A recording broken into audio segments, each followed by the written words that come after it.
Boa noite para você que nos acompanha de casa.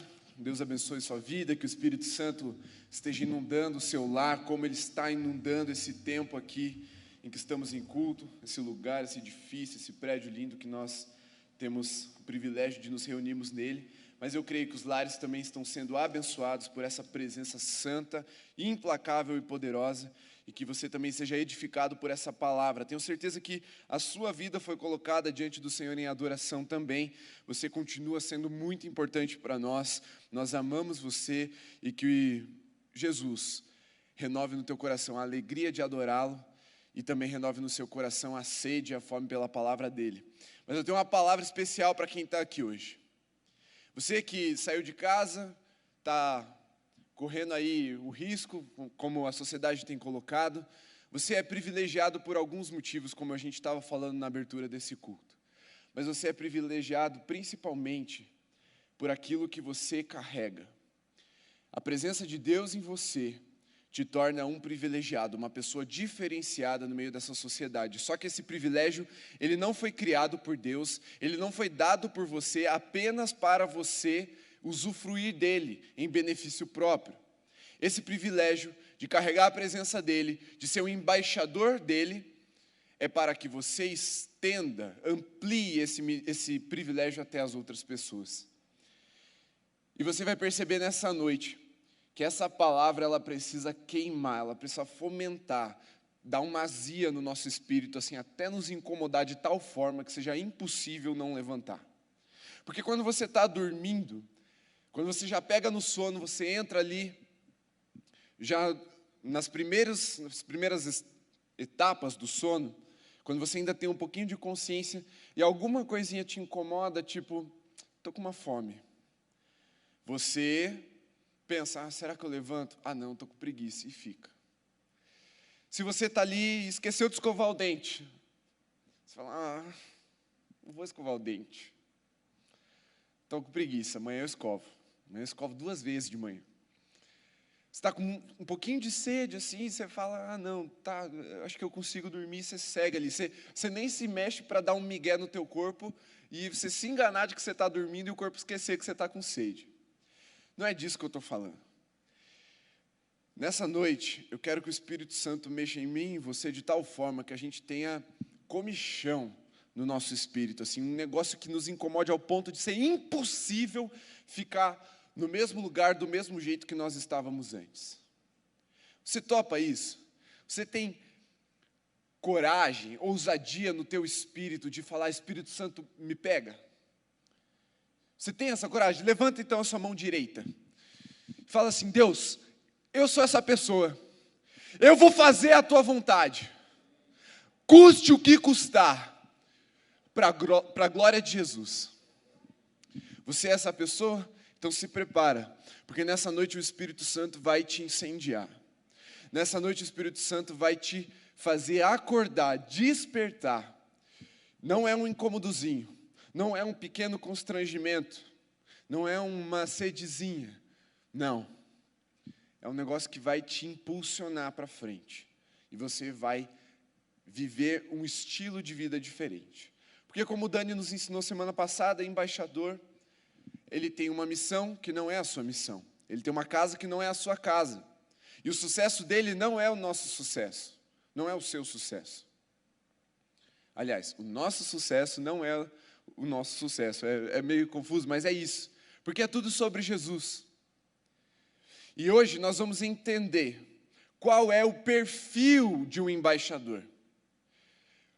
O que o Espírito Santo fez com a igreja no primeiro momento, ali após o Pentecostes? O que aconteceu com aqueles homens que estavam debaixo de um jugo de lei, de religiosidade, vivendo suas vidas do jeito deles? O que mexeu neles? O que o Espírito Santo transformou neles, no perfil, na identidade deles, que fez com que eles virassem o mundo de cabeça para baixo? Porque vocês são a geração que virarão o mundo de cabeça para baixo. Vocês são a geração que levarão a mensagem do Evangelho de tal forma que o mundo vai ficar pequeno. Daqui a pouco a gente vai evangelizar em Marte até, porque a Terra vai ficar pequena. E vocês vão ver como Deus vai fazer isso. Eu não vou te contar hoje, mas vocês vão ver. Nos próximos anos nós vamos perceber como a terra está ficando pequena para o reino de Deus. Mas vamos lá, a leitura. 2 Coríntios 5. Abre lá sua Bíblia, eu vou ler na minha versão, NAA. A partir do versículo 18, é o mesmo texto que o Dani leu. Eu só quero dar uma ênfase um pouco diferente para te explicar isso. Eu quero dizer assim, com muito temor, aperta o cinto, presta bastante atenção, porque hoje a mensagem é acelerada, hoje a mensagem é impulsionada e eu não estou normal. Hoje eu não estou normal para pregar, hoje eu estou com meu sangue assim correndo rápido nas veias. Porque o negócio vai ficar bonito para a gente essa noite, mas vai ficar feio para o inferno. Vamos lá, versículo 18. Ora, tudo isso provém de Deus, que nos reconciliou consigo mesmo por meio de Cristo, e nos deu o ministério da reconciliação. Repita, ministério da reconciliação. A saber, que Deus estava em Cristo reconciliando consigo o mundo, não levando em conta os pecados dos seres humanos e nos confiando a palavra da reconciliação. Portanto, somos embaixadores em nome de Cristo, como se Deus exortasse por meio de nós, ou como se nós fôssemos o apelo de Deus. Conciliem-se com Deus. Aquele que não conheceu pecado, Deus o fez pecado por nós, para que nele fôssemos feitos justiça de Deus. Amém. Senhor, nós entregamos o nosso coração e a nossa mente para que o Senhor nos aprofunde nessa realidade. Não é apenas um texto, é a Tua palavra revelada, é o Teu Espírito se manifestando em nós. Por isso que a Tua vontade seja feita em nome de Jesus e para a glória de Jesus. Amém, Senhor. Vamos lá, ministério da reconciliação. Esse foi o ministério que Jesus confiou a nós como igreja, começando lá no primeiro século com os apóstolos e aqueles seus discípulos que o acompanharam nos 3 anos de ministério que Jesus teve, entre a revelação ali no batismo, quando Deus testemunhou acerca de Jesus, enviando o Espírito Santo em forma de pomba, publicamente anunciando, esse é o meu filho amado em quem eu tenho prazer. Ali ele dá início a um ministério de autoridade, poder, milagre, ensino, transformação e renovação da mente, e anunciando um reino, não que chegaria, não que demoraria para chegar, mas que era chegado, e o reino estava em nós. Ele estava anunciando o seu Espírito, que haveria de fazer morada na sua igreja, nos seus filhos, no corpo dele, nós que estamos aqui na terra. Esse reino, o reino de Deus, ele é composto aqui na terra por embaixadores, ou mensageiros, ou mensageiras, no feminino. Por muito tempo, você deve ter se familiarizado com esse conceito por causa de um ministério que tinha no meio batista, principalmente, mas acredito que em outros meios também, que eram os embaixadores do rei e as mensageiras do rei. Um tempo onde ministros de Deus edificavam crianças até se tornarem adultos para levar a mensagem do reino de Deus, a mensagem do evangelho para as nações. E é isso que o Espírito Santo começou a fazer na igreja quando ele foi derramado ali no Pentecostes. Primeiro, a igreja estava numa situação muito parecida com a que eu e você nos encontramos hoje, isolamento. Pense que não, porque não tinha um vírus ali, pelo menos acho que não, nada relata isso. Não tinha um vírus, o inimigo não era invisível. O inimigo que eles tinham era visível, real, estruturado, institucionalizado, legalizado para persegui-los e matá-los. Jesus havia sido crucificado, ou seja, condenado, castigado na cruz, por causa dos judeus, por causa de uma religião que não conseguiu englobar Jesus, captar Jesus. Jesus não coube dentro. Esse é o ponto. E aí, quando as coisas não cabem no nosso sistema, a gente tende a expulsar, exterminar, pisotear. E foi o que aconteceu com Jesus. Por causa do meu e do seu pecado, ele foi feito pecado na cruz. E aí, por causa disso, nós nos tornamos justiça de Deus. É isso que Paulo está falando aqui aos Coríntios. E aí, nesse ambiente de perseguição e de medo, os discípulos estavam reunidos nas casas ali, escondidinhos. Eles se comunicavam ali por meio de alguns mensageiros, alguns sinais, mas eles estavam escondidos, atemorizados. E aí Jesus ressuscita. Jesus aparece para eles, fica 40 dias explicando o reino de Deus para eles, ensinando, transformando a essência deles. E aí ele fala, espera, eu vou embora, mas espera só mais um pouco, não sai, até que do alto sejam revestidos de poder. E aí vem o Espírito Santo nesse dia que a gente chama de Pentecostes. O povo reuniu, o povo saiu das casas, o povo aglomerou. E aí o que aconteceu? Veio o Espírito Santo. Os críticos estavam lá, os perseguidores estavam lá, mas o negócio ficou tão louco que eles não sabiam nem o que fazer direito. E começaram a chamar eles de bêbados, achando que aquilo teria sido o fim da mensagem de Jesus. Eles falaram, esse monte de bêbado aí não vão fazer nada. Aí é que a calça deles ficou curta. Porque o Espírito Santo estava derramando poder e revestindo a igreja de poder. Porque o que viria depois seriam os anos mais difíceis daqueles discípulos. Todos, com exceção do apóstolo João, morreram martirizados de forma igual ou pior do que a que Jesus sofreu. Crucificados, devorados por leões, esticados até esquartejamento, que é o esticamento dos membros. E aí a tradição vai contar algumas formas em que eles foram condenados e executados ali pelo sistema. Mas o medo sumiu.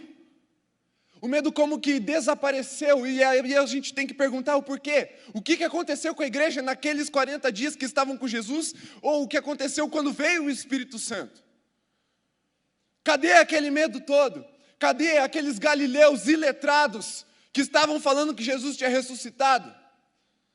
Eles estavam nas praças anunciando a verdade do Evangelho, intrépidos, ou seja, sem medo, sem ficar ali tremendo com medo, não, corajosos, e enfrentando todas as dificuldades. Eles colocavam os caras ali no tribunal para discutir com magistrados, mestres da lei, escribas, e eles ganhavam todas as discussões, porque estavam inspirados pelo Espírito Santo, e a palavra da verdade se encontrava em seus lábios. E não tinha para ninguém. E aí a solução era o quê? Matar. Vamos matar. E aí começou a perseguição legalizada. Paulo, você conhece, antes de se tornar apóstolo, fariseu, um dos maiores ali na lei, cresceu aos pés do maior mestre da lei da época dele, Gamaliel. E ele tinha aí cartas para matar crente. Mas o que é que acontecia? A cada crente que ele matava, surgiam milhares no lugar daquele. O que é que está acontecendo com esse mundo? Como que o nosso sistema não está dando conta? Um sistema que dominou nações e nações, todas ao mesmo tempo, e não parava de expandir, e dominava com um braço de ferro. Agora está se desmanchando, a gente não consegue parar esse grupozinho de galileus iletrados. O que é que está acontecendo? O Espírito Santo estava agindo.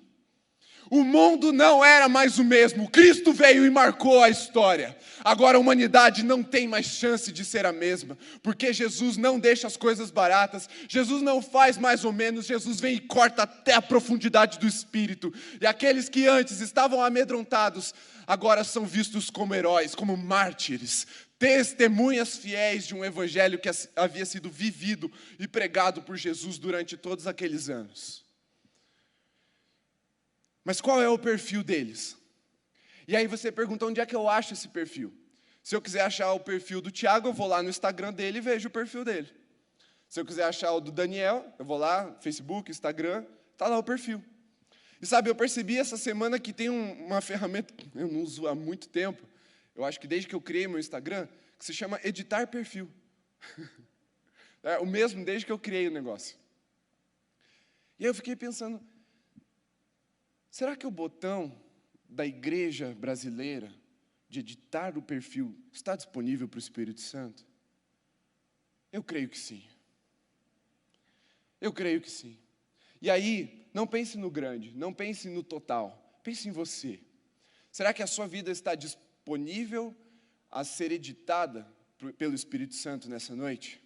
Então vamos a algumas características fundamentais do perfil dos embaixadores. A primeira é que eles criam na verdade do Evangelho. Atos 3, a partir do versículo 15, está escrito: vocês mataram o autor da vida, a quem Deus ressuscitou dentre os mortos, do que nós somos testemunhas. Pela fé no nome de Jesus, é que esse mesmo nome fortaleceu a este homem que vocês estão vendo e bem conhecem. Aqui, João, Pedro estavam falando do testemunho deles.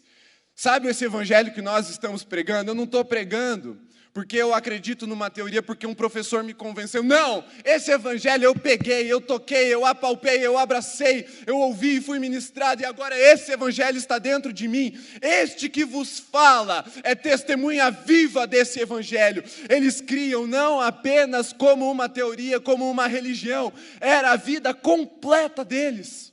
E a palavra que agora eles anunciavam não era mais a palavra deles. A forma como eles falavam não era mais a forma deles. A primeira coisa que o Espírito Santo atualizou no perfil desses embaixadores foi a sua palavra. Agora havia uma espada afiada em seus lábios.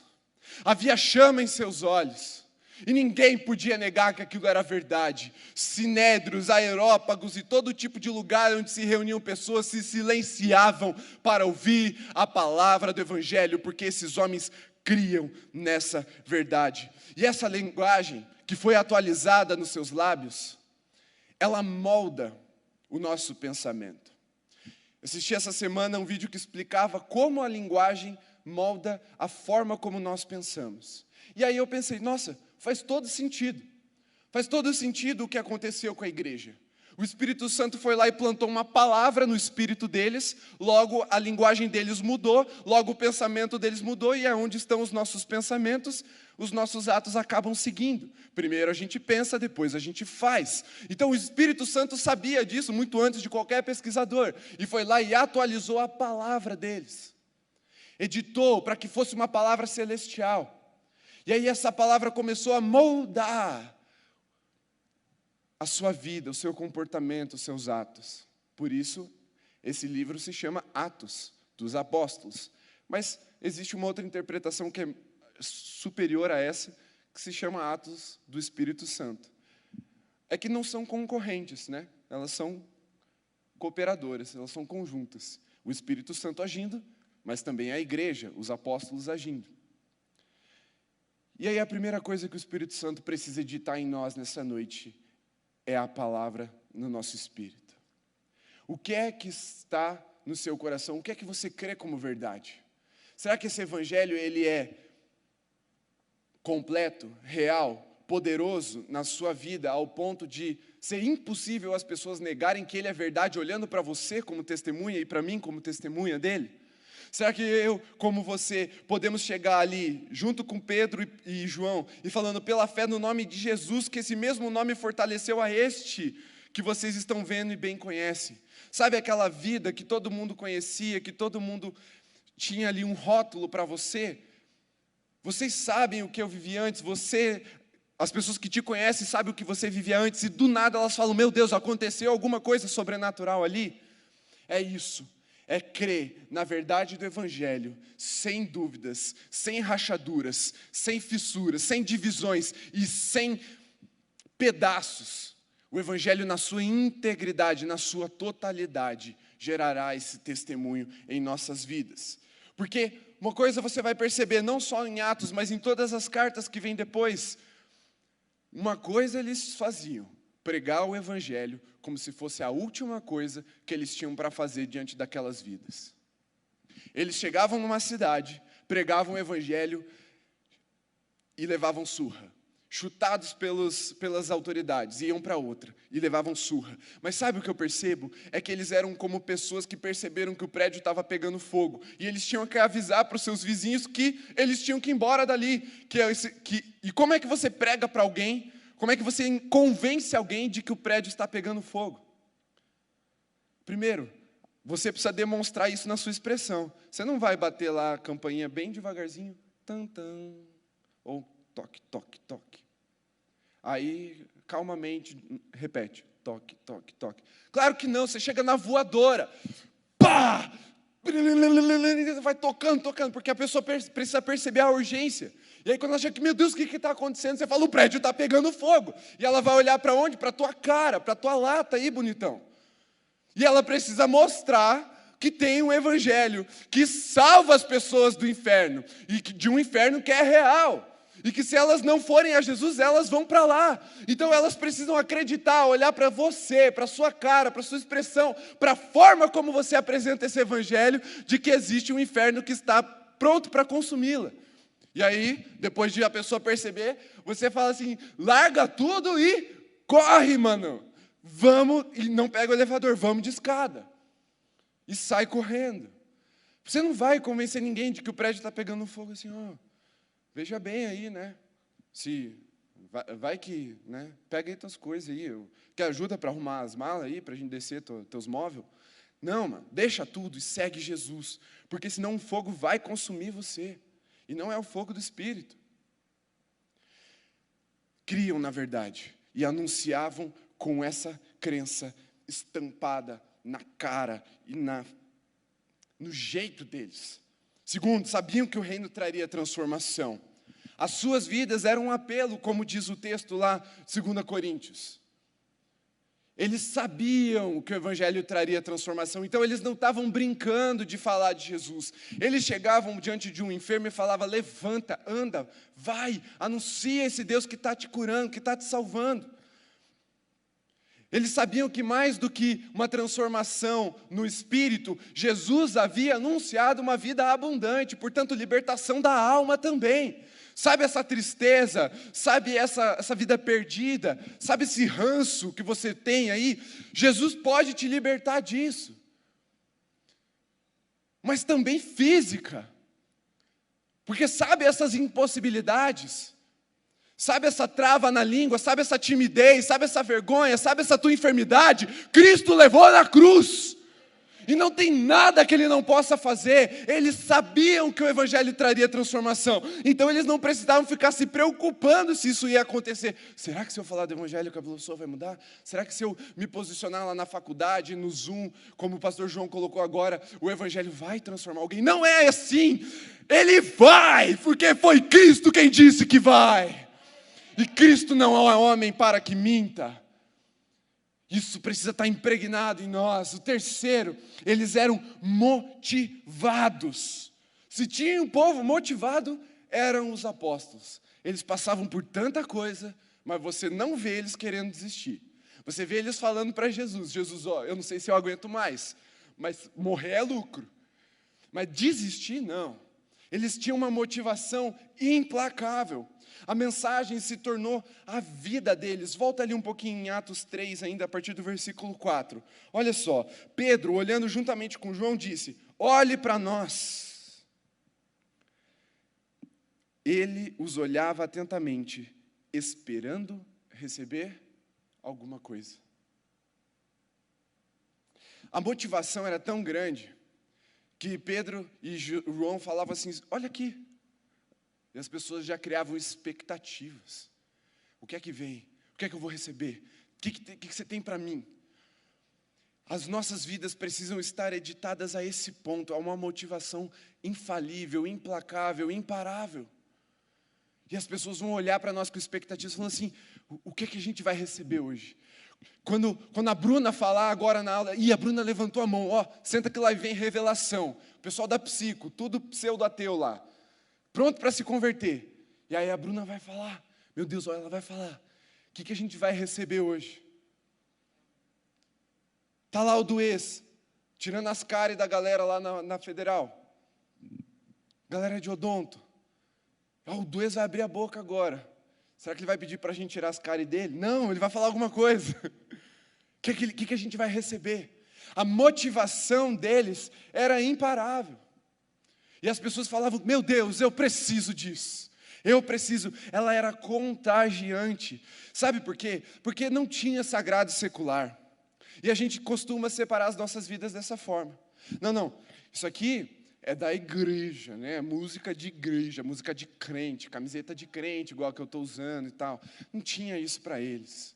A vida era uma só. Não tinha mais secular, tudo era sagrado porque era para Ele. E a motivação, ela nos envolve, ela nos reveste do Espírito. nos reveste da palavra, nos reveste do reino de Deus. Portanto, eu não preciso escolher áreas da minha vida para dizer, não, nessa área eu estou bem com Deus, nessa aqui eu não estou bem com Deus, nessa aqui eu já não. Não, é uma só. A motivação passava por tudo, seja comer, seja beber, tudo que vocês forem fazer, façam para a glória de Deus. Quer ver um exemplo bom disso? Quem aqui tem um Xiaomi, um celular, um fone de ouvido, alguma coisa assim? Eu tenho um fone de ouvido. Pouca gente, calma que já vai chegar em vocês. Já ouviram falar daquela seita Testemunhas de Xiaomi? Eles não precisam investir muito em marketing, porque o produto se vende, ele faz o consumidor querer contar para todo mundo. Você fala assim, nossa, meu celular deu uma travada ali. Você já conhece Xiaomi? Nossa, eu estou com um fone, mas ele é zoado. Peraí, você já conheceu o fone de ouvido da Xiaomi? Tudo eles nem estão sendo pagos para isso, né? A gente não está sendo pago para isso, mas a gente quer apresentar, porque o negócio é bom e barato. E a motivação vai lá, a gente não precisa muito disso. O Evangelho gera essa motivação em nós. A pessoa espirra, já oraram por você hoje? A pessoa fala, nossa, eu estou meio desanimado. Peraí, você já conheceu o Espírito Santo que te anima, que é como uma chama dentro do teu coração? Nossa, minha família está toda destruída. Você conhece Jesus que pode restaurar a sua casa? É assim que os embaixadores de Jesus funcionam. Não tem para ninguém. A motivação é total. Mas o que é que gera isso? O que é que alimenta isso? É a palavra de Deus. Quarto, você já deve ter ouvido que a igreja é como um hospital. Amém? Levanta uma das mãos se você já ouviu isso. Só para eu ter uma ideia. Todo mundo já ouviu, igreja é um hospital. E tudo bem a gente pensar nisso, mas precisamos considerar algo importante. Nós não somos um hospital de elite. Por quê? Nós não temos muita estrutura para isso, nós não temos muitos médicos e nós não temos um edifício, um lugar fixo. A gente não paga aluguel. Se formos ser comparados com o hospital, nós somos como um hospital de campanha. Aquele que arma uma tenda, cura os feridos, manda embora, levanta a tenda e segue em frente. Mas, principalmente, a igreja precisa ser um quartel. Nós precisamos ter uma mentalidade muito mais, preste atenção, muito mais de soldados do que de enfermeiros. Porque o médico dos médicos, que doença é difícil para ele? Ele vai curar, ele falou. E se não curar, ele tem um propósito para estabelecer ali. Calma. Agora o ponto é, a mentalidade de hospital é o quê? Quem é que vai para o hospital? Doente, certo?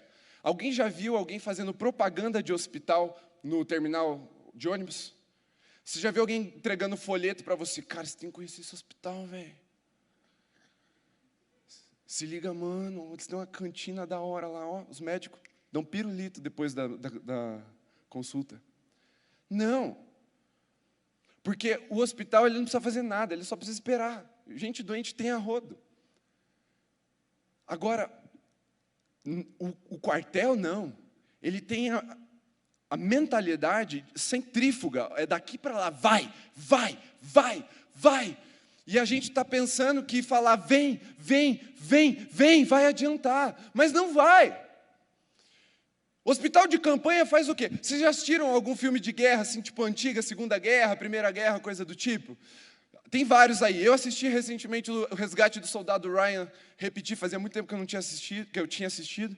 Queria lembrar algumas coisas, e uma coisa me chamou a atenção. Para cada uns 400 soldados, mais ou menos, tem um cara com um capacete com uma cruz vermelha. E ele faz o quê? Ele fica indo atrás dos feridos. O que ele faz?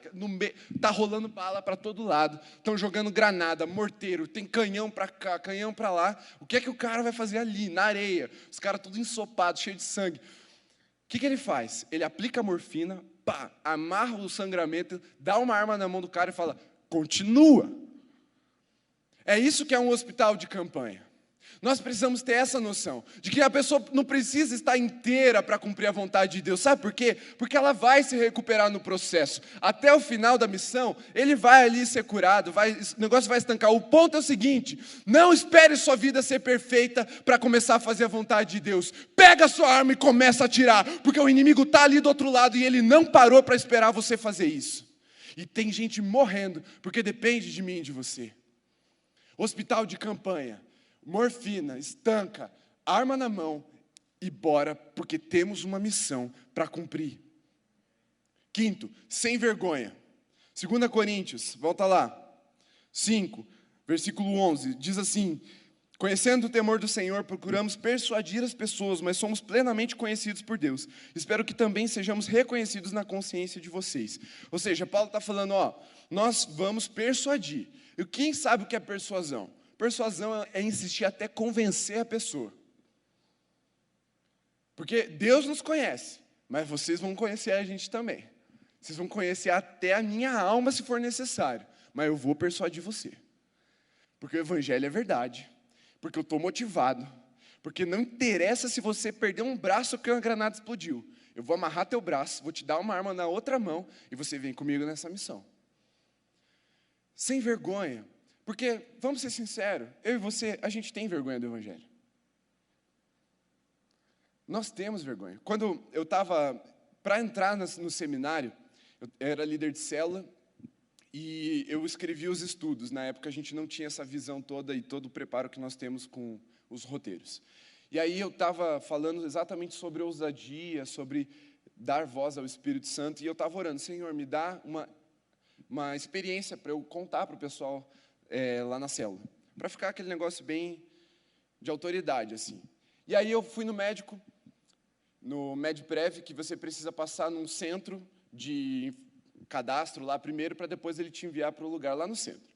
E aí eu entrei, e eu estava com aquilo no meu coração, era uma manhã.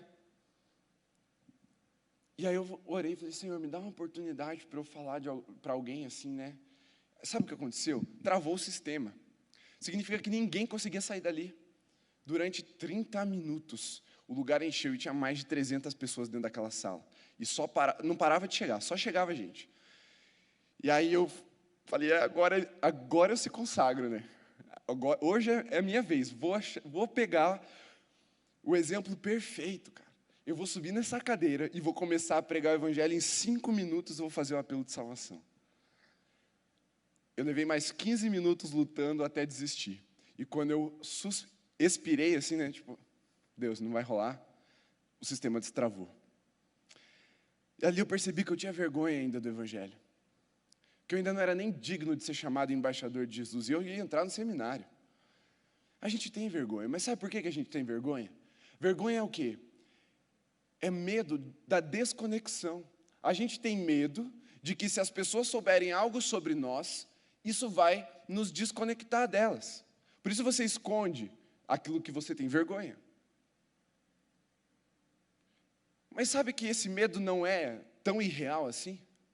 Porque o evangelho gera desconexão. Ele gera desconexão com esse mundo em primeiro lugar. Ele faz de nós loucos diante do sistema do mundo. O ponto é, a gente precisa vencer essa vergonha. E como é que a gente vence? Naquela semana o Espírito Santo ministrou no meu coração: enquanto você não estiver totalmente conectado comigo, ao ponto de ignorar a desconexão com o mundo, você ainda vai ter vergonha. Então, para vencer a vergonha, é secreto mesmo. É intimidade com Deus. É palavra, oração e Espírito Santo. Não tem outra forma. E curioso que isso é o que os apóstolos mais faziam. Intimidade com Deus, total. Revelação o tempo todo. Palavra o tempo todo. Oração o tempo todo. Eles oravam demais, porque eles aprenderam com Jesus. Isso fez com que eles perdessem toda a vergonha que eles tinham. E sabe, vergonha é algo que a gente fala muito pouco na igreja, porque a gente acha que é crente, porque estufa o peito e põe a Bíblia quando vem para cá. Mas quantos têm essa atitude de pegar a Bíblia, pôr no peito e sair andando na rua? Ir para a faculdade? Eu conheço um jovem nosso aqui que fez isso, fez um propósito de botar a Bíblia de papel debaixo do braço e andar com ela na faculdade e botar na mesa, uma semana. Ele tem 7 experiências para contar dessa semana. porque as coisas começaram a acontecer. Ele precisou vencer a vergonha. Mas o ponto é, será que já temos a intimidade suficiente para vencer todo tipo de medo? Porque o Espírito Santo quer nos levar a esse lugar. Porque coragem é você contar a sua história com Deus de coração aberto, sem reservas. Sabe o que você fazia e não faz mais? Conta. Sabe como era a sua vida e não é mais? Conta. Sabe a experiência sobrenatural que Deus te deu no secreto? Conta também. Porque enquanto tivermos essas reservas, teremos vergonha. E o nosso perfil não será um perfil de embaixador. Mas sabe outra coisa que eu percebi nessa igreja? Em sexto lugar, vulneráveis. Paulo fala, quando eu sou fraco, é que eu sou forte. O seu poder se aperfeiçoa na minha fraqueza. Porque quando a gente é ruim no negócio e as coisas acontecem, fica óbvio que alguma coisa sobrenatural aconteceu. Sabe quando você olha para as pessoas e fala, cara, só pode ter sido Deus? Sabe quando aquela pessoa judiada de feia começa a namorar uma pessoa bonita? Aquele cara lascado, chega com a varoa, né, bonitona, você fala, mano, só pode ter sido obra de Deus. É mais ou menos isso. As pessoas elas vão ter que acreditar no sobrenatural para conceber o que está acontecendo nas nossas vidas. Por isso não tenha medo de demonstrar a sua vulnerabilidade, porque é ali que Deus vai glorificar o nome de Jesus. Não sei falar, Deus vai te dar a oportunidade, você vai falar fluentemente, as pessoas vão se converter, e aí as pessoas vão falar, só pode ter sido Deus. A nossa fraqueza não é motivo para nos parar. Nunca foi, em nenhum momento da igreja. Nenhum desafio, nenhum obstáculo foi motivo para a igreja parar. Nem perseguição, nem isolamento. Sabe o que para a igreja? O conforto. E o que o pastor João ministrou agora no momento de consagração é profético. Ele falou, há um inconformismo dentro de mim. E essa inconformidade vai alcançar cada um dos nossos corações. Porque quando formos inconformados, quando esse conforto for nada para nós, a igreja vai começar a cumprir a sua missão. Nós somos inconvenientes. Sétimo, inconvenientes. Lá em Atos 17, 6 fala que chegaram aqueles que vão virar a cidade de cabeça para baixo. Persuadir, lembra? Nós tínhamos que persuadir as pessoas até o ponto de ser inconveniente. Até o ponto de quando as pessoas falarem, lá vem o crente. Eu acho que eu vou lá na igreja só para... E aí ele vem e o Espírito Santo pega ele aqui. Não, eu vou deixar ele orar por mim só para ele parar de me encher o saco, mas peraí. Aí você ora e o Espírito Santo pega ele. Convence ele do pecado, da justiça, do juízo, transforma a vida dele. E sabe, há uma diferença muito grande entre ser inconveniente e ser chato.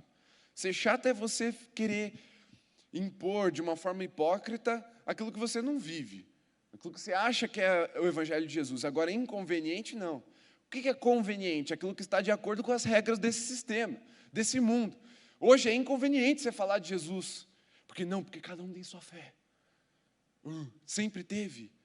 Mas como é que a fé cresce? É pelo ouvir a palavra de Deus. Então não tenha medo de ser inconveniente. Não tenha medo de ganhar o rótulo de ser o crente da sala. Eu, sem falar nada, ganhei alguns rótulos na faculdade de teologia. Então não tenha medo de ganhar um rótulo que vai glorificar o nome de Jesus, porque ali nessa inconveniência, quando as pessoas menos esperarem, elas vão vir até você. A gente teve uma experiência muito curiosa, eu e o João ainda estávamos no seminário. A gente estava lanchando na cantina e uma pessoa que nos criticou durante um bom tempo chegou para nós falando assim, eu preciso de ajuda. E eu só penso em vocês quando eu penso numa solução para isso. O João sabe do que eu estou falando.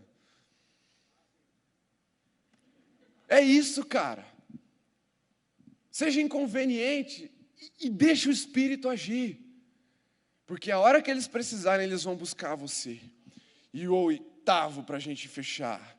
Incansáveis até que Ele venha. Não pararemos até que o Senhor venha. Esse é o perfil de um verdadeiro embaixador. Fique em pé. Nós vamos cantar e celebrar isso para encerrar. Esse vai ser o nosso apelo, nossa oração final. Dia e noite, noite e dia, sem cessar, até que Ele venha. Mas você vai chegar em casa e você vai mostrar para que veio. Você vai mostrar para que você foi criado. As pessoas verão Jesus em você. Você que está nos acompanhando em casa também. Isolamento, tudo bem, respeite. Mas o WhatsApp te põe na cabeceira da cama de alguém. Tuas redes sociais te põem na palma da mão de alguém. E você sabe aquele menu que abre quando você clica no Instagram? Se chama feed de notícias. Feed é alimentação em inglês. As pessoas estão se alimentando e você tem a oportunidade de botar comida ali. Não deixe o isolamento te parar. Analise ali o seu perfil. Edite esse perfil conforme o Espírito Santo te instrui. Mas não deixe de alimentar, porque as pessoas estão procurando. Há um mundo, há uma criação aguardando com ardente expectativa a manifestação dos filhos de Deus. Feche seus olhos. Senhor, essa é a geração que vai mudar o mundo. Aqui estão os teus embaixadores, chamados, convocados, revestidos de poder, editados pelo teu Espírito Santo. Faz a tua vontade, dia, noite, não importa, inconvenientes ou convenientes, incansáveis seremos, Senhor, até o dia glorioso do teu retorno. Que a tua igreja seja assim, hoje e para sempre, em nome de Jesus. Amém. Glória a Deus. Você que está em casa, nós despedimos você na paz, na presença do Espírito Santo.